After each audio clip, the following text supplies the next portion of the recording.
just I want to communicate. ஏன்னா பார்த்தீங்கன்னா நம்ம ஆர்கனைசேஷனில் we should understand our boss.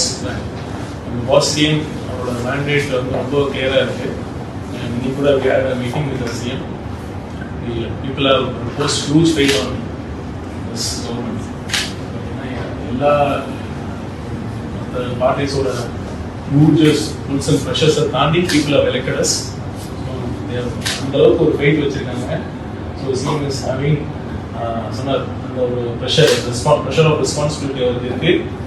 So நம்ம அதுக்காக we have to deliver.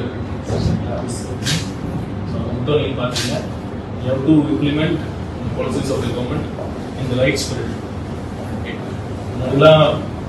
I was also part of this government.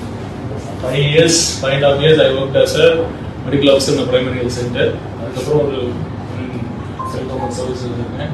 ஒரு government office எப்படி run பண்ணணும்னு எனக்கும் தெரியும். 5.5 years பிஎஸ் ஒர்க் பண்ணியிருக்கேன். டிடி ஆஃபீஸ் எப்படி இருக்கும், டிபிஹெச் ஆஃபீஸ் எப்படி இருக்கும், டிஎம்எஸ் ஆஃபீஸ் எப்படி இருக்குன்னு எனக்கு தெரியும். We have this plus minus எல்லாமே இருந்திருக்கு. Now we'll let this be a new beginning. Because the first time after more than 60 years இந்த மாதிரி ஒரு mandate கிடைச்சிருக்கு. ஸோ அவர் நம்ம சிஎம் சார் ரொம்ப கிளியராக இருக்காரு. பீப்புளுக்காக, மக்களுக்காக மட்டும், அவங்களுக்காக நலன் மட்டும்தான் முன்னிறுத்தி பண்ணணும். He wants a clean government. சரிங்களா? We kindly keep this in mind. We'll work as a team. We'll make this help அவர் நம்ம டிபார்ட்மெண்ட்டை நம்பர் 1 டிபார்ட்மெண்ட் தான் மாற்றணும். சரிங்களா? With all your cooperation.